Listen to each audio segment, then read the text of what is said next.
ಬಂಧನ ಅನ್ಯಾಯದ ಪರಮಾವಧಿ ಮೋದಿ ಸರ್ಕಾರ ನಡೆಸಿರುವ ದ್ವೇಷ ಸಾಧನೆ ನಾವು ಫ್ಯಾಸಿಸ್ಟ್ ವಿರೋಧಿಗಳು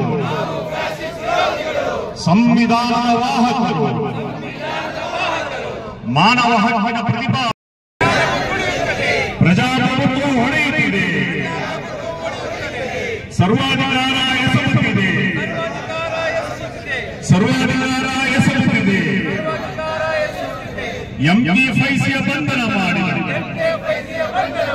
ಎಂಕೆ ಬಂಧನ ಮಾಡಿದ ಕೇಂದ್ರ ಮೋದಿ ಸರ್ಕಾರ ಇದು ಹಿಟ್ಲರ್ ಮಾದರಿ ಸರ್ಕಾರ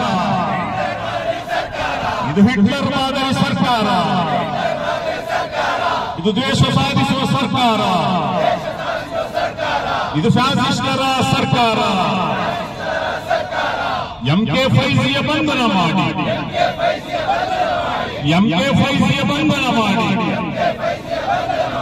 ನ್ಯಾಯಾಲಯಗಳ ಅಡಗಿಸುವುದಾದರೆ ನ್ಯಾಯದ ಧ್ವನಿಗಳನ್ನು ಅಡಗಿಸುವುದಾದರೆ ಮೋದಿ ಸರ್ಕಾರದ ಕನಸಷ್ಟೇ ಮೋದಿ ಸರ್ಕಾರದ ಕನಸಷ್ಟೇ ನಿಮ್ಮಿಂದಾಗದು ಬಿಟ್ಟು ಬಿಡಿ, ಬಿಡುಗಡೆ ಮಾಡಲು ತಯಾರಾಗಿ, ಬಿಡುಗಡೆ ಮಾಡಲು ತಯಾರಾಗಿ ಎಸ್ಡಿಪಿಐಯ ನಾಯಕರು. ನಮ್ಮ ರಾಷ್ಟ್ರೀಯ ಅಧ್ಯಕ್ಷರಾದಂತಹ ಎಂಕೆ ಫೈಸಿ ಅವರನ್ನ ಇಡಿ ಸಂಸ್ಥೆಯ ಮೂಲಕ ಒಕ್ಕೂಟ ಸರ್ಕಾರ ಏನು ಬಂಧನ ಮಾಡಿಸಿದೆ, ಆ ಬಂಧನವನ್ನು ಖಂಡಿಸಿ ಇಡೀ ರಾಷ್ಟ್ರಾದ್ಯಂತ social democratic party of India ತನ್ನ ಪ್ರತಿಭಟನೆಯನ್ನು ಹಮ್ಮಿಕೊಂಡಿದೆ. ಇದು 2014ರಲ್ಲಿ ಮೋದಿ ನೇತೃತ್ವದ ಸರ್ಕಾರ ಬಂದ ನಂತರ ಯಾರೆಲ್ಲ ವಿರೋಧ ಪಕ್ಷದ ನಾಯಕರನ್ನ, ಯಾರು ಇವರ ಬಗ್ಗೆ ಧ್ವನಿ ಎತ್ತುತ್ತಾರೋ, ಯಾರು ಇವರ ಜನವಿರೋಧಿ ನೀತಿಗಳನ್ನ ವಿರೋಧಿಸಿ ಮಾತಾಡ್ತಾರೋ, ವಿರೋಧಿಸಿ ಹೋರಾಟವನ್ನು ಸಂಘಟಿಸ್ತಾರೋ ಅವರನ್ನೆಲ್ಲ ತನ್ನ ತನಿಖಾ ಸಂಸ್ಥೆಗಳು ಎನ್ಐಎ, ಇಡಿಯ ಮೂಲಕ ಬಂಧನ ಮಾಡಿರುವುದನ್ನು ನಾವು ನೋಡಿದ್ದೀವಿ. ಅದು ಕಾಂಗ್ರೆಸ್ನ ನಾಯಕರಾದ ಚಿದಂಬರಂ ಇರ್ಬೋದು, ಅದು ಡಿಕೆ ಶಿವಕುಮಾರ್ ಇರ್ಬೋದು,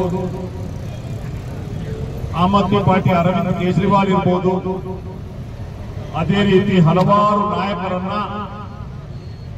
ಇವರುಗಳು ಬಂಧಿಸಿರುವುದನ್ನ ನಾವು ನೋಡಿದ್ದೀವಿ. ಯಾಕೆಂತ ಹೇಳಿದ್ರೆ ವಿರೋಧಿ ಧ್ವನಿಯನ್ನ, ಭಿನ್ನಮತೀಯ ಧ್ವನಿಯನ್ನ, ವಿಪಕ್ಷದ ಧ್ವನಿಯನ್ನ ಅಡಗಿಸುವಂತ ಕೆಲಸ.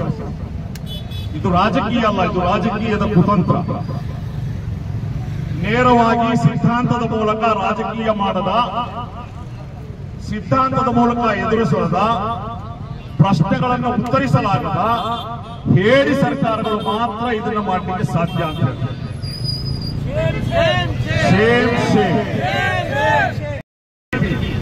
ಜನವಿರೋಧಿ ನೀತಿಯ ನಾವು ಶಬ್ದ ಎತ್ತೀವಿ, ಅದರ ವಿರುದ್ಧ ಮಾತಾಡಿದ್ರೆ ಬಂದ ಇಡಿಯನ್ನ, ಎನ್ಐಎನ್ನ ಬಳಸಿಕೊಂಡು ಅರೆಸ್ಟ್ ಮಾಡಿರುವುದು. ನಾನು ಇಲ್ಲಿ ಪ್ರಶ್ನೆ ಕೇಳ್ತೇನೆ ಕೇಂದ್ರ ಸರ್ಕಾರಕ್ಕೆ, ಏನು ಮನಿ ಲಾಂಡ್ರಿಂಗ್ ಕೇಸಲ್ಲಿ ನೀವು ಅರೆಸ್ಟ್ ಮಾಡೋದಾದ್ರೆ ಕೇವಲ ವಿರೋಧ ಪಕ್ಷಗಳು ಮಾತ್ರ ಇದರಲ್ಲಿದ್ದಾರ? ಬಿಜೆಪಿಯ ನಾಯಕರು ಯಾರೂ ಒಬ್ಬರು ಇಲ್ವಾ? ನಿಮ್ಮದೇ ಕರ್ನಾಟಕ ರಾಜ್ಯದಲ್ಲಿ ಬಿಜೆಪಿಯ ಸರ್ಕಾರದ ಒಬ್ಬ ನಾಯಕ ಹೇಳ್ತಾನೆ, 1,000 ಕೋಟಿ ಕೊಟ್ರೆ ಇಲ್ಲಿ ಸರ್ಕಾರ ಬರ್ತದೆ ಅಂತ ಹೇಳಿ ಬಹಿರಂಗವಾಗಿ ಮಾತಾಡ್ತಾರೆ. ವಿಧಾನಸೌಧದಲ್ಲಿ ಇದರ ಬಗ್ಗೆ ಚರ್ಚೆ ಆಗ್ತದೆ. ತಲಾ ಶಾಸಕರಿಗೆ 50 ಕೋಟಿ ಕೊಟ್ಟು ಕರ್ಕೊಂಡು ಬಂದಿದ್ವಿ ಅಂತ ಮಾತಾಡ್ತಾರೆ. ಇದೆಲ್ಲವಾದ್ರೂ ಕೂಡ ಯಾರೇ ಇಡಿ ರೈಡ್ ಮಾಡೋದಿಲ್ಲ. असेंबली में एक एमएलए को 50 करोड़ लिए बोलकर डिस्कशन आता है. 1000 करोड़ कौन देती है उन्हें? इधर चीफ मिनिस्टर कर्नाटका बनता है, बोलकर बीजेपी का लीडर बात करता है. बीजेपी का लीडर के खिलाफ कोई ईडी नहीं है. करोड़ों का मसला करे, पूरा अपोजिशन लीडर को ये लोग करते हैं. एमके फैजी साहब को क्यों अरेस्ट करे?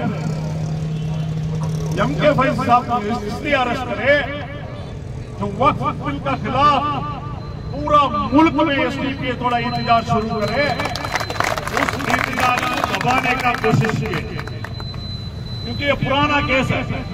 हालांकि एमके फैजी साहब 3 दिन लगातार ईडी के पास जाकर ईडी को क्या क्या डॉक्यूमेंट होना, कितने साल का डॉक्यूमेंट होना, पूरा डॉक्यूमेंट दिखाकर, पूरा कोर्स दिखाकर, पूरा 3 दिन कंप्लीट 3 दिन ईडी ऑफिस में बैठ को पूरा इंक्वायरी फेस करते.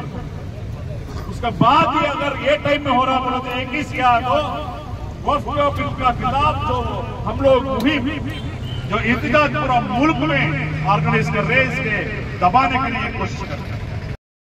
ನಮ್ಮನ್ನ ವಕ್ಫ್ ಬಿಲ್ನ ವಿರುದ್ಧ ಹೋರಾಟವನ್ನು ಸಂಘಟಿಸಿರುವ ಕಾರಣಕ್ಕೆ ನೀವು ಎಂಕೆ ಫೈಸಿಯನ್ನು ಬಂಧಿಸುವುದಾದ್ರೆ ನಿಮಗೆ ನೆನಪಿರಲಿ, ಇದು ನಿಮ್ಮ ಕನಸು. ಎಸ್ಡಿಪಿಐಯ ಕೊನೆಯ ವ್ಯಕ್ತಿ ಇರುವವರೆಗೂ ಕೂಡ ನಾವು ಹೋರಾಟ ಮಾಡ್ತೀವಿ.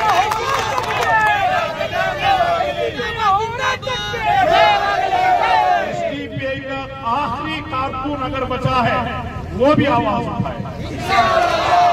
जेलों से निकाल को हमको डराओ मत, क्योंकि हम लोग अहद करते आ रहे हैं जेल जाना, शहीद होना, घरान छोड़ना, ये सब हम लोग ये पूरा पढ़को मदरसे में पूरा पढ़को जाते हैं।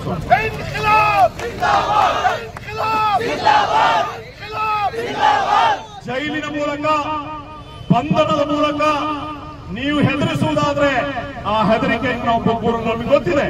ಹೋರಾಟದಲ್ಲಿ ಜನಪರ ಹೋರಾಟದಲ್ಲಿ ಜೈಲು ಅನ್ನುವಂಥದ್ದು, ಬಂಧನ ಅನ್ನುವಂಥದ್ದು ಕಾಮನ್. ಯಾಕಂದ್ರೆ ಇತಿಹಾಸದಿಂದ ಪಾಠ ಕಲಿತವರು ನಾವು, ಇತಿಹಾಸದಿಂದ ಪಾಠ ಕಲಿತವರು ನಾವು.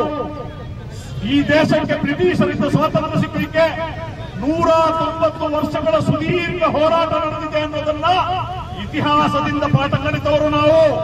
ನೀವು ಬಂಧನದಿಂದ ನಮ್ಮನ್ನು ಹೆದರಿಸಲಾರ್ರಿ, ಬಂಧನದಿಂದ ನೀವು ಹೆದರಿಸಲಾರ್ರಿ. ನೀವು ಅನ್ಯಾಯವಾಗಿ ಏನು ಬಂಧಿಸಿದ್ರಿ MK5 ಅವರನ್ನ, ನಿಮ್ಮ ಇದೇ ಬಿಜೆಪಿ ನಾಯಕ ಮೊದಲು ಕಾಂಗ್ರೆಸ್ ಅಲ್ಲಿದ್ದಾಗ ಅಸ್ಸಾಂನ ಹಿಮಂತ್ ಬಿಸ್ವಾ ಶರ್ಮಾ ಬಿಜೆಪಿಯ ಅಸ್ಸಾಂನ ಮುಖ್ಯಮಂತ್ರಿ, ಏನು ಶಾರದಾ ಚಿಟ್ ಫಂಡ್ ಹಗರಣದಲ್ಲಿ ಇಡಿ ಕೇಸ್ ಆಗಿತ್ತು, ಅವರು ಈಗ ಬಿಜೆಪಿಗೆ ಬಂದಾಗ ಅವರು ಕೇಸ್ ಹೋಯ್ತಾ? ಎಷ್ಟೆಲ್ಲ ನಾಯಕರು ಬಿಜೆಪಿಯ ನಾಯಕರು, बीजेपी का लीडर्स, पहले कांग्रेस का लीडर्स, ईडी आने के बाद जब बीजेपी के जम जाते उसका केस ही खलास, वाशिंग मिशन का जैसा। कांग्रेस का लीडर दूसरे कौन सा भी लीडर ईडी रेड होकर तो ईडी का केस रहता है, बीजेपी को जमने के बाद पूरा वाश क्लीन हो। ಈ ರೀತಿಯಾದಂತಹ ನಿಮ್ಮ ಅನ್ಯಾಯ, ಈ ರೀತಿಯಾದಂತಹ ನಿಮ್ಮ ಅನ್ಯಾಯ, ನಿಮ್ಮ ದೌರ್ಜನ್ಯ, ಇದನ್ನು ನಾವು ನೋಡ್ತಾ ಬಂದಿದ್ದೇವೆ. ಇತಿಹಾಸದಿಂದ ನಾವು ಪಾಠ ಕಲಿತೇವೆ. ಶಹೀದ್ ಮಿಲ್ಲತ್ ಟಿಪ್ಪು ಸುಲ್ತಾನ್ ರಹಮತುಲ್ಲಾಹಿ ಅಲೈಹಿ ಅವರು ಹೇಳಿದ್ರು, 100 ದಿನ ನೀನು ಇಲಿಯಾಗಿ ಬಾಳುವುದಕ್ಕಿಂತ 1 ದಿನ ಹುಲಿಯಾಗಿ ಬಾಳುವುದು. ಅವರು ಅನ್ಯಾಯವನ್ನು ಯಾವತ್ತೂ ಸಹಿಸಲಿಲ್ಲ, ಬ್ರಿಟಿಷರ ಮುಂದೆ ತಲೆ ಊರಲಿಲ್ಲ. 2 ಮಕ್ಕಳನ್ನ ಒತ್ತೈಡಲು ಹೋದಂತಹ ಸಂದರ್ಭದಲ್ಲಿ ಫ್ರೆಂಚ್ನ ಅವರ ಅಡ್ವೈಸರ್ಸ್ ಹೇಳಿದ್ರು, ಮಂತ್ರಿಗಳು ಹೇಳಿದ್ರು, ನೀವು ಅಡ ಇಡಬೇಡಿ, ನೀವು ಬ್ರಿಟಿಷರಿಗೆ ಶರಣಾಗಿ ಕಾಂಪ್ರಮೈಸ್ ಮಾಡ್ಕೊಳ್ಳಿ ಅಂತ. ಬ್ರಿಟಿಷರಿಗೆ ಶರಣಾಗದೆ ತನ್ನ 2 ಮಕ್ಕಳನ್ನ ಒತ್ತೆ ಇಟ್ಟ ಟಿಪ್ಪು ಸುಲ್ತಾನರ ವಂಶಸ್ಥರು ನಾವು. ಹಾಗಾಗಿ ಈ ಗೊಡ್ಡು ಬೆದರಿಕೆಗಳಿಗೆ ನಾವು ಅಂಜುವ ಸಂಭವವೇ ಇಲ್ಲ. ಜೈಲು ಅನ್ನುವಂಥದ್ದು ನಮ್ಮ ಜೀವನದ ಭಾಗ, ಬಂಧನ ಅನ್ನುವಂಥದ್ದು ನಮ್ಮ ಜೀವನದ ಭಾಗ, ಹೋರಾಟ ಅನ್ನುವಂಥದ್ದು ನಮ್ಮ ಜೀವನದ ಭಾಗ. हमारी जिंदगी का एक हिस्सा है जैन समझो, हमारे जिंदगी का एक हिस्सा है जैन समझो. ಜೈಲೊಂದಿಗೆ हम लोग को डराने की कोशिश मत करो. ನಾನು ಕೇಳಕ್ಕೆ ಇಚ್ಛೆಪಡ್ತೀನಿ ಇಡಿ ಅವರಿಗೆ, ಎನ್ಐ ಅವರಿಗೆ, ಎಷ್ಟು ಕೇಸ್ಗಳನ್ನ ನೀವು ಪ್ರೂವ್ ಮಾಡಿದ್ರಿ ಎನ್ಐಯಲ್ಲಿ, ಇಡಿಯಲ್ಲಿ? ಇಡಿಯ ಕೇಸ್ ಹಾಕಿ ಎಷ್ಟು ಜನರ ಕೇಸನ್ನ ನೀವು ಪ್ರೂವ್ ಮಾಡಲಿಕ್ಕೆ ಸಾಧ್ಯ ಆಗಿದೆ? ಎಲ್ಲರೂ ಕೂಡ ಸುಪ್ರೀಂ ಕೋರ್ಟ್ ನಿಂದ, ಹೈಕೋರ್ಟ್ ಗಳಿಂದ ಬಿಡುಗಡೆ ಆಗ್ತಾ ಇದ್ದಾರೆ. ಯಾವುದೇ ಪುರಾವೆ ಸಿಗ್ತಾ ಇಲ್ಲ. ಯಾವುದೋ ಹಳೆ ಕೇಸನ್ನ ಹಾಕಿ ಈ ರೀತಿ ನಮ್ಮ ಬಾಯಿ ಮುಚ್ಚಲಿಕ್ಕೆ ನೋಡಬೇಡಿ. ತಕ್ಷಣ MK5 ಅವರನ್ನ ರಿಲೀಸ್ ಮಾಡಬೇಕು. ಅವರನ್ನ ನೀವು ರಿಲೀಸ್ ಮಾಡೋದ್ರ ಮೂಲಕ ನ್ಯಾಯವನ್ನು ಎತ್ತಿಡಬೇಕು ಅಂತ ಹೇಳಿ ಕೇಂದ್ರದ ಒಕ್ಕೂಟ ಸರ್ಕಾರಕ್ಕೆ ಆಗ್ರಹಿಸಿದ ನನ್ನ ಮಾತನ್ನು ಮುಗಿಸ್ತೇನೆ.